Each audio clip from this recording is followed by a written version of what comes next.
So to start off, I want to ask you, what were your inspirations for this story? Yes, そうです。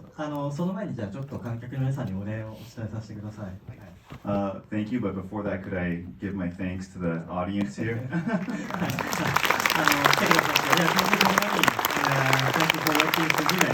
Thank you. こう、This is Sota from the movie. He's so pretty heavy, so can I put here? そうですね、映画について聞かせてくださいでしたっけ。はい、そうです。この映画ご覧いただいて、アメリカの方がどこまで、そうですね、知っていたかどうかわからないんですけれども、12年前に起きた東日本大震災という、大きな地震がインスピレーションとなりました。So I don't know how much of the audience here knew the kind of backdrop or the core thematic element of this film. It's about the 2011 Great East Japan earthquake. 12年前のその東日本大震災って、福島の、原発の事故もあったのでご記憶の方も多いと思いますけども、聞いたことあるよって方はどれぐらいいらっしゃるんですか？ So maybe I can get a show of hands how many people know about this incident, and I think it became worldwide news, especially because of the meltdown of the Fukushima power plant. Thank you so much. その時はアメリカからもたくさんの援助を日本にいただいて、そのことが今でもすごく印象に残っています。ありがとうございました。And I want to thank the humanitarian efforts, of course, the U.S. and all the other countries around the world gave Japan during those times. でその震災が起きた時に僕は当時からもアニメーション監督だったんですけど、こんな大きな災害があったのにアニメーションなんか作っていていいのかなというふうに迷いがあったんですね。And at the time, I was already an animation director, but it really made me question my role. Is animating or creating animation really necessary in a time of need like this?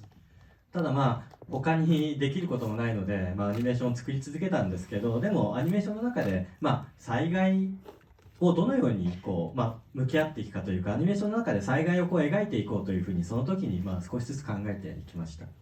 And there really wasn't anything else I thought I could do to contribute, but the huge earthquake made me reconsider what my role is and what kind of lens I should put on whenever I'm creating different stories or animation. でそういう気持ちになってから初めて作ったのが2016年の君の名はという映画でした。And the first film that I directed with that new lens in mind is in 2016, the film called Your Name. Your Name の時は、水災がやってきて隕石が落ちるという災害を描いたんですけど、あれは当時は、地震のメタファーのつもりでその災害を描いていたんですね。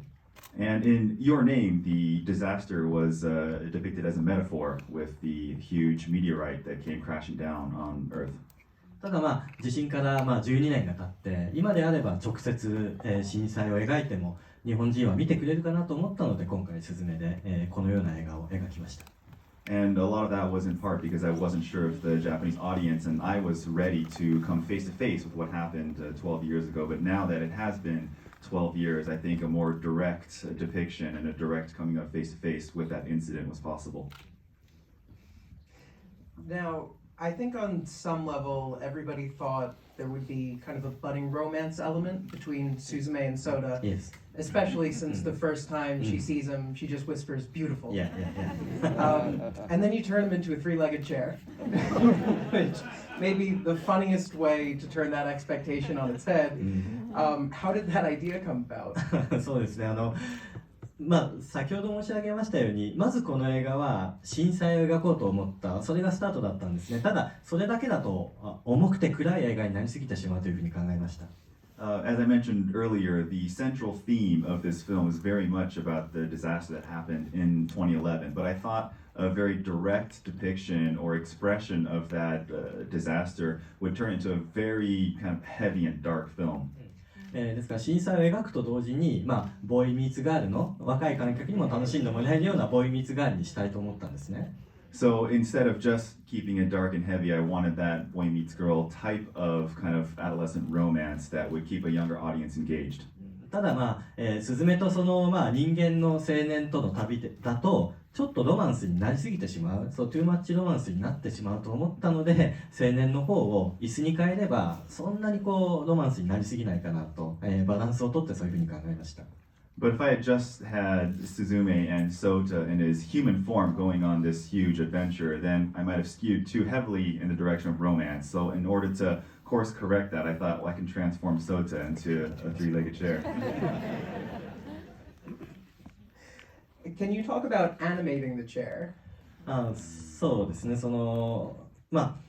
最初にその椅子をアニメーションに出そうと思った時に、スズメというのはその日本の伝統的なハンドドローイングのアニメーションですから、ハンドドローイングにするのか 3DCG で表現するのか、2つの選択肢がありました。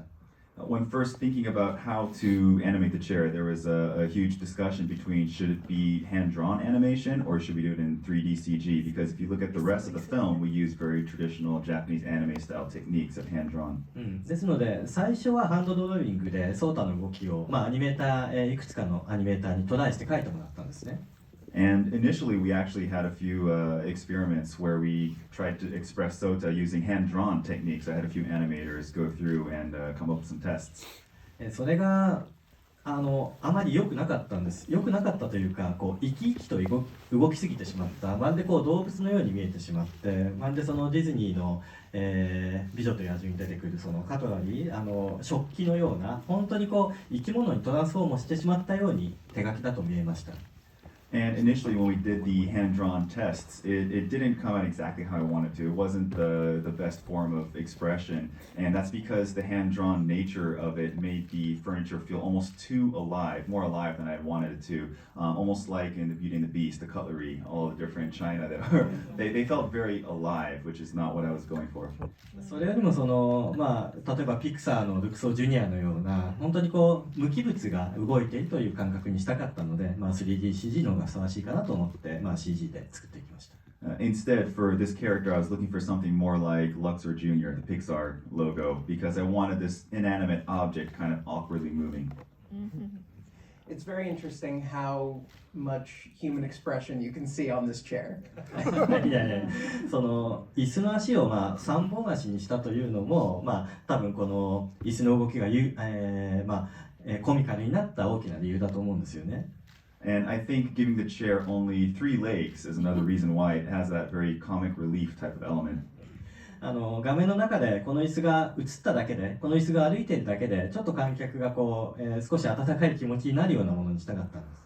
And I wanted to, when you see Sota on the screen, the audience would almost have this almost heartwarming type of feel. It almost wants to make you snicker a little bit. Like that kind of comic relief was what I was going for. ですからその3本足にして歩いてるだけで一生懸命バランスをとってるような、結果そういう可愛らしいソータになりました。And in the end, we were able to create this very adorable character that's constantly trying to catch its balance as it walks around awkwardly on 3 legs.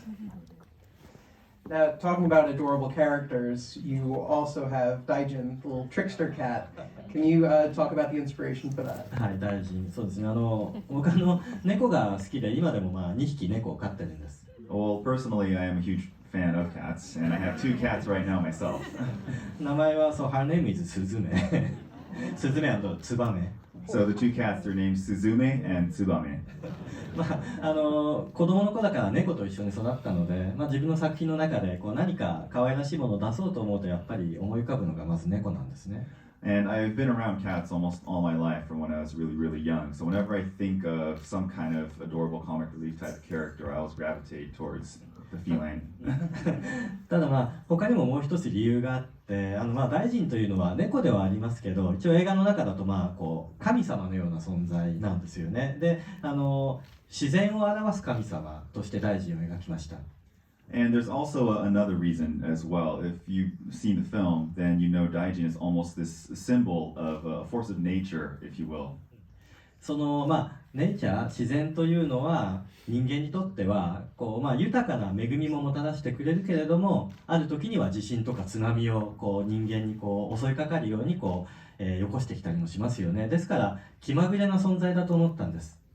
And when you think about the force of nature, of course, it grants us a lot of sort of bountiful sun, heat, warmth, but at the same time, it can turn on you in the blink of an eye.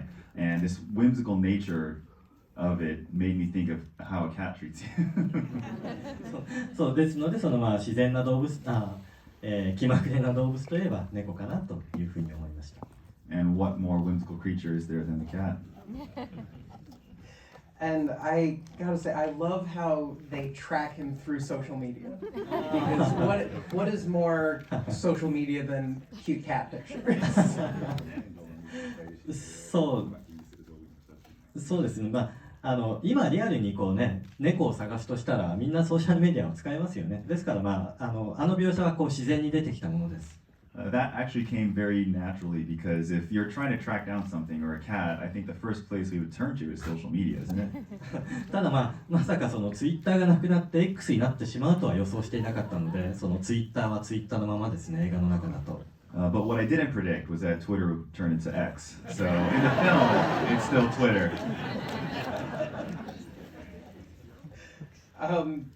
So tell me about designing the worm.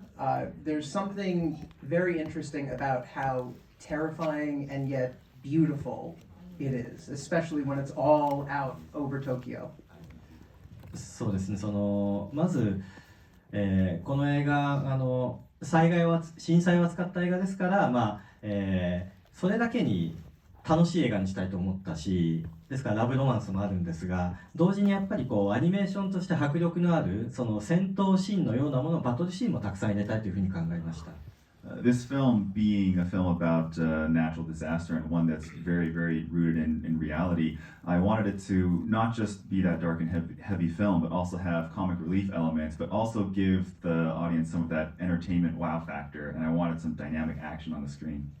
でスズメの戦うべき敵は何なんだろうと考えたら、やはりそれは地震だろうと。ただ地震と戦わせるのは難しいから、地震をこう何かのシンボルとして表現しようと考えました。それがミミズだったんです。And of course, Suzume needed some kind of antagonist that she was fighting against. And naturally, given the theme of the film, it was intended to be an earthquake. But how do you fight an earthquake? So the worm then became this symbol of earthquakes and natural disaster. 地震っていうのはこう地面が揺れることですよね。で、ミミズっていうのは土を食べてこう土を糞として出して、土を作っていく虫がミミズですから、ミミズがふさわしいかなと思いました。And when thinking about the nature of earthquakes, it is the act of the ground just shaking from beneath you. And earthworms, of course, exist underground mostly, and they eat dirt and release dirt as part of their cycle of nature. So it seemed like a very natural symbol to represent earthquakes for me. ただ本当に文字通り巨大なミミズを出してしまっては、ちょっと怪獣映画のようになってしまうと思ったんですね。ですから違う表現にしようと思いました。But had I just taken the earthworm and scaled it up, then we would have a kaiju movie on our hands. So I thought I needed to arrange and abstract it a little bit. 地震や自然のエネルギーそのものの象徴としては、水のようにも見えるし、噴火の煙のようにも見えるし、あるいは氷のようにも見える。そんな風にそうですね、姿形を変えるようなエネルギーそのものとしてこの映画のようなミミズの表現にたどり着きました。And in terms of its visual expression, I wanted it to embody all the different elements that those natural disasters encompass. So at times it looks like this almost volcanic steam, and at other times it looks like it's almost moving like water, and at other times it freezes. So these very different forces of nature are all embodied in this abstracted worm. Now, speaking of themes, there's an underlying theme of freedom versus responsibility in this film. With Aunt Tamaki having to care for a child that isn't her own, Sota needing to follow his family traditions while he wants to be a teacher, and Daijin running away from being a keystone. Was there a certain character arc that you found the most challenging or interesting to explore? はい、そうですね、日本のアニメーションはよくこうティーンネイジャーばかりを出す10代の少年少女しか描かないんじゃないかってこう批判をされることは日本のアニメーションはよくあるんですよね。So Japanese anime oftentimes gets accused of only depicting high school kids, at least kids in adolescence. でもそれはやっぱりそのアニメーションの主な観客が日本ではやっぱり10代が多いから、僕も10代のキャラクターをメインにしてはいます。And a lot of that is because the primary demographic of anime consumers in Japan are kids in their teens and young adults, which is why I also have those type of characters in my film. ただやっぱりその自分自身はどんどん年齢を重ねていきますから、今回の映画の中で自分が一番個人的に気持ちを重ねて描いたのは玉木でした。But I myself am aging every year, of course. So the character that I could almost juxtapose or project myself on the most is Tamaki. 日本で12年前に震災が起きた時に実際に両親を亡くして孤児になってしまった子供はたくさんいたわけです。ですから自分がもしそのような孤児を引き取ったとしたらどのような人生だったろうということを考えながら玉木を描いていったような気がします。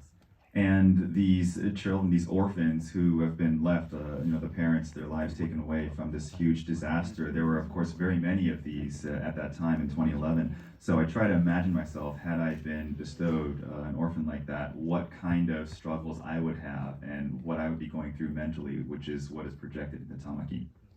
ちょっと話が変わりますけど、そのキャラクターのアークということをおっしゃいましたけども、これやっぱりアメリカに来ていろんな人とお話しするとキャラクターの変化、キャラクターのアークをアメリカ人あるいはアメリカの映画はすごく重視してるんだなということに逆に驚かされたりするんですね。And it's interesting that you bring up the keyword character arc, and this is something that I discovered through various interviews and kind of discussions like this during my time in the States, is that there's almost this very, I don't know if scientific is the right word, but this character journey, this character beat that is almost expected that turns to a character arc in the States. 数日前に、ピクサーに行ってエレメンタルの監督のピーター・ソーン監督とお話ししたんですけれども、ピーター・ソーン監督もやっぱりそのキャラクターのアークを発見するのが、とてもその時間のかかる、難しい作業だというふうにおっしゃっていました。And I had the opportunity to visit Pixar a few days ago, and I got to talk to the director of Elemental, Peter Sung. And he was also talking about this rigorous process of hammering out character arcs at a very early stage of a film's production. ただ逆に正直に言えば僕たちは日本のアニメーション全体がそうかどうか分かりませんけども、でも正直に言えば僕自身はあまりキャラクターのアークのことはあまり重視して考えていないんですね。それよりもストーリーをどのように語るか、キャラクターよりもストーリーを自分自身は重視しているような気がします。And I don't know if I can speak on behalf of all Japanese animation, but rather than each character's arc and really figuring that out, I tend to focus more on the story and the narrative component of my films. ですからエレメンタルだと、例えばエンバーや、ウェイドは自分の気持ちのことをとてもよくたくさん語るし、観客はそれを知ることができますけど、スズメ自身はそれほど彼女の心情を言葉にしては語りませんよね。これは例えば日本と、アメリカの文化の違いなのかななんていうふうに感じたりしています。And also, in a similar way, when I watched Elemental, it's often that the characters express what's on their mind or their emotions very directly. It's almost in the dialogue itself. Whereas you take a film like Suzume, I don't think you really get a look into her mind from the dialogue and as a direct manner. Now, my first introduction to your work was in 2016 with Your Name, Okay. which absolutely was amazing. Blew me away. Thank you. And there's something interesting about the progression of how you tackle stories here, whereas Your Name was very much focused on a romance between the two main characters. This one is much less about that. Can you kind of talk about how your inspirations have changed since that time?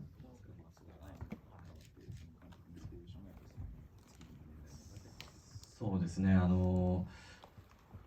いつもそうですね、観客の期待と自分自身がやりたいことのギャップをどう埋めるかというのは結構僕自身の課題だったりするんですね。It's an ongoing theme, I think, in my own films. The expectation of the audience versus the story and different type of depiction that I want to do. How do you fill that gap?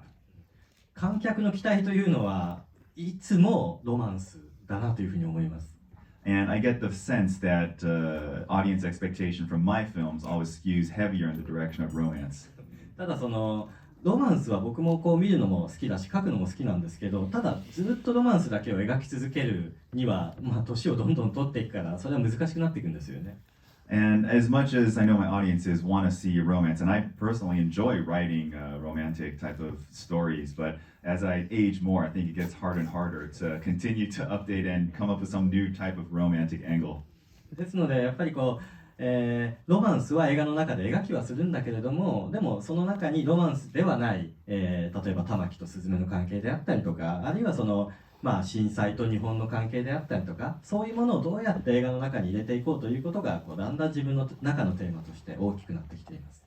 So, of course, there's always going to be some kind of underlying element of romance, but in the case of Suzume, I constantly think about, well, how do I integrate Suzume and Tamaki's relationship, as well as the almost Japanese populace and the disaster? The relationship between those are very strong themes in this film.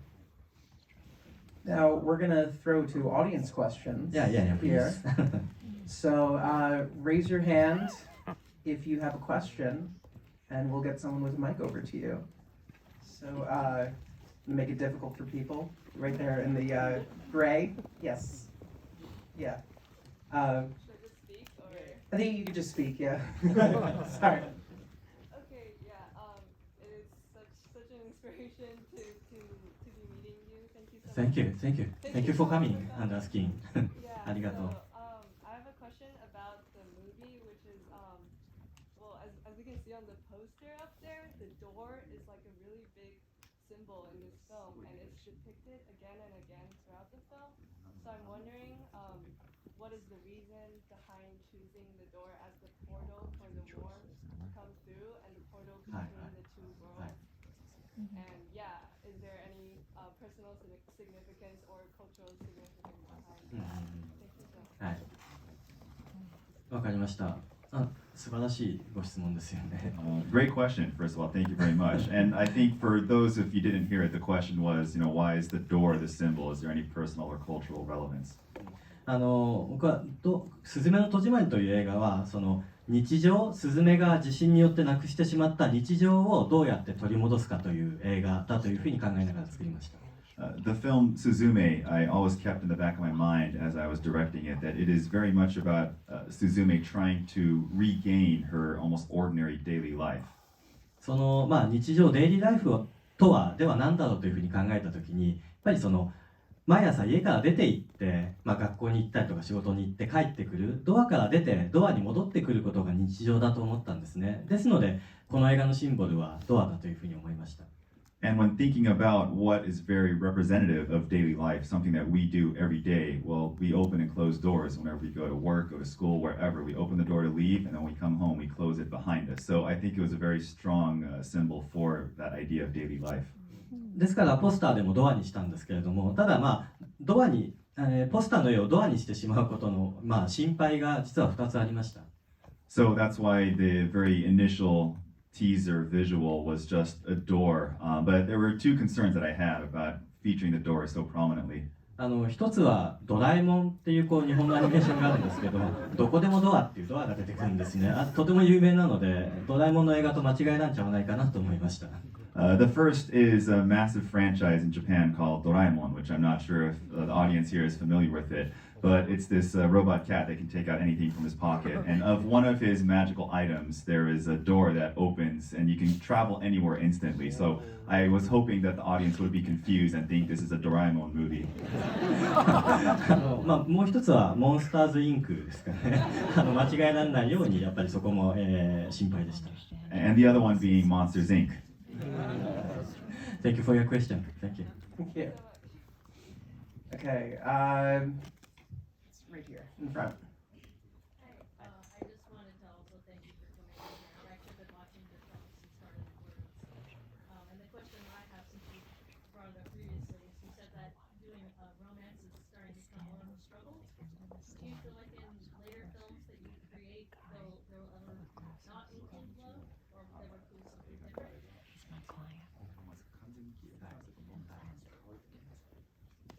そうですね。まず来てくださってありがとうございます。Thank you for coming. Thank you.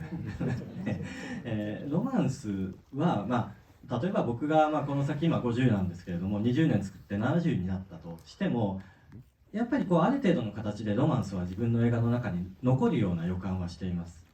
So I just turned 50, so I'm 50 right now, and let's assume I can make films for another 20 years, so I'll be 70 by then. But I do believe the idea or the concept of romance will still persist through my films. I just don't know what form it'll take. まあロマンスというのはその人と人がまだ見知らぬ他人同士が出会った時にこう何か生じるエフェクトのようなものですよね。こう人と人が出会うことで何か変わることがロマンスだと思うので、それはやっぱりその、映画を描く上で、とても重要な、エッセンスで、それのない一切ない映画というのはちょっと想像できないなというふうに思うんですね。The idea of romance, that two people who don't know each other meet and somehow that causes this chemical reaction and affects change on either one's life. I think that depicting that is definitely essential, and if you eliminate that element completely from a film, you'll be left with something a little more stale. So at least in some degree, I think that element will persist.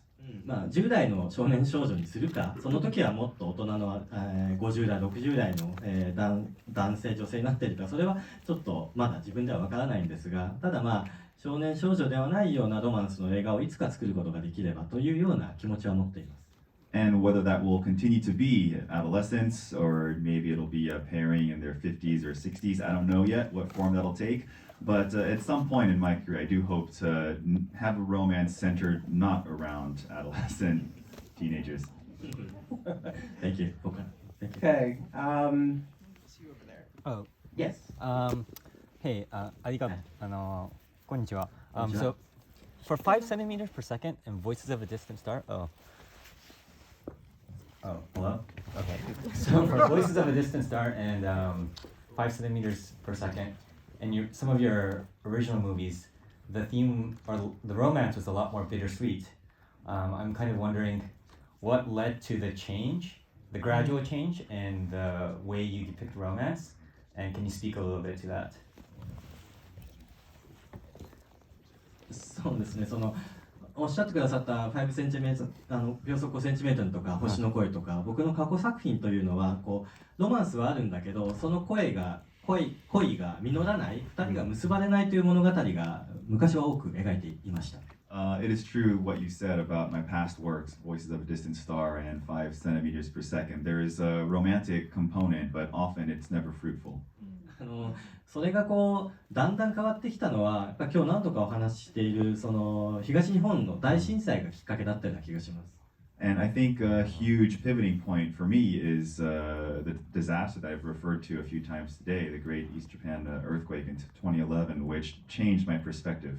あの災害があった時にこう現実でこれほどこう辛い出来事があるんだから、映画の中ではもっとこう明るい気持ちで2人がこうギュッと結びつくようなハッピーな、関係性を描きたいというふうにだんだん気持ちが変わっていったんですね。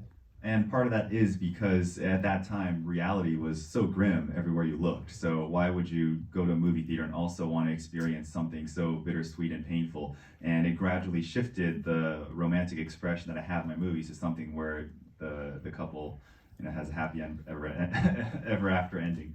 ハッピーエンディングを描くようになってから観客の数が急に増えて映画が売れるようになりました。And in an almost similar fashion, the happier I made the endings, the more people came to the movie theater to see my film and expanded the scope. ただやっぱりその恋って常に叶うものじゃないじゃないですか。その叶わない恋の方が世の中には多いと思うから、やっぱりそのいつかまた、ハッピーだけではないエンディングを描きたいなという気持ちはあります。But in my mind, there are more unrequited romances than there are ones that actually end like that. So I think at some point in my career, I'll probably slowly transition back to maybe a different type of romance or different type of story surrounding it. その上で売れる映画になれば一番いいんですけどね。And if I could do that and make a commercially successful film, then that's all I'll know. Thank you. Thank you. I think we have time for one or two more. You right there. Who has your friend pointing at you? So first of all, I want to say arigatou gozaimasu. Because of you, I was inspired to come out of my depression and anxiety. And I feel like in a lot of the, instances in these films, they're kind of battling their own depression and anxiety, especially in the case of Suzume. And through that, me going through that depression, I actually met my fiance with the first film in the movie, So my question is, do you ever think about the type of positive impact that you would have on people?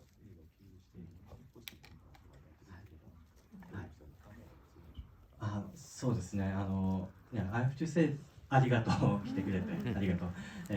そうですね、映画を作る時に僕がやっぱり一番やりたいのは映画館にわざわざ来てくれた人たち、今日の皆さんもそうですけどストリーミングではなくてわざわざ劇場まで来て、2時間座って見てくれた人にやっぱりこう見てよかったと思ってもらえる、そういう気持ちになってほしいと思って映画を作っています。